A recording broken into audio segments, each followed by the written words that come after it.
My name is Eric Van Cobra. I am the creator and director of Wolf Sheep Art House in Victoria, BC. We got started about 6 years ago as an art collective. We're lucky enough to receive some success right off the bat with art shows, and we expanded into tattooing because a lot of the people that were part of the original collective were also tattoo artists. From there, we expanded into events. We started a small record label, help local producers get music out. From the events, went into furthering the art sales, into art supplies and all that. Now we're kind of a full service art supply creative source, I suppose. In the beginning, we focused almost 100% on art shows.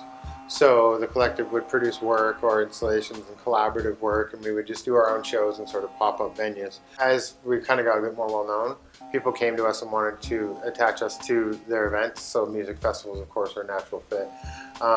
As of now, since we have day-to-day business and people have jobs and careers and everything, we've backed off a lot more on the one-stop pop-up art shows. We show art in our gallery, but we're a big part of Rifflandia as a stage venue, so every year when the festival runs, we have basically turned the space almost into kind of a nightclub music venue for the course of a weekend, which is really fun. I get a lot of emails and a lot of questions from people saying, can I do this here, or would you be willing to be a part of this? And a lot of the time, honestly, my answer is yes. It's always a matter of time management, but generally if people come by and just sort of take an interest in the space and discuss things with me, I usually try and make things happen for them. Even if we're just sort of associated, or if we can provide space or some sort of assistance, then I usually go for it, as long as it's a creative venture. We've done a lot of different types of events. I wouldn't say that every weekend we're doing an event or things like that. We keep the events that we do in the space to a minimum and very specific to what fits our aesthetic. We have done a wide variety of things, so I don't think that anything's ever off the table. It's just a matter of whether things fit and what actually works. Victoria is one of those kind of places that has a pretty good, solid, creative artist-run community. People really enjoy being outside. They like the outdoor festivals. There's always a lot of different types of things happening.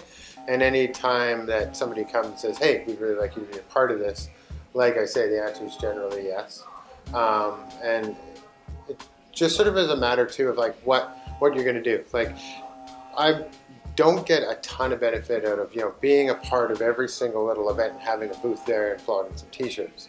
What I'd really like to see is, if the art house is going to be involved in an event or in a community run event, that we're actually sort of an artistic part of the development of that, or a spotlight. Spotlight's the wrong word, so I don't consider myself the spotlight, but maybe to be a bit more of an artistic element to something like that rather than just present.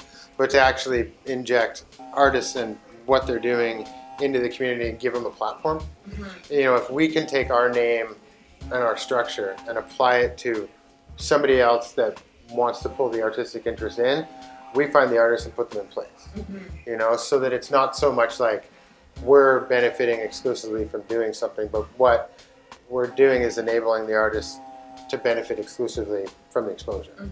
Yeah, I think that's a huge point to realize within people starting a collective or a place similar to this, that your platform should be exposure to artists, not exposure to the business. The business gains exposure by helping and being a part of the community and doing creative efforts, not simply going, here's my brand, there it is. You want to go, here's my brand and here's the people working with it. Here's the people and what they're doing, and we're going to help. So really, if you could come in and see art being made and see art being finished and then putting stuff online and showing the people involved doing it, that people would really attach themselves to the artistic process rather than just the finished product walking into the gallery.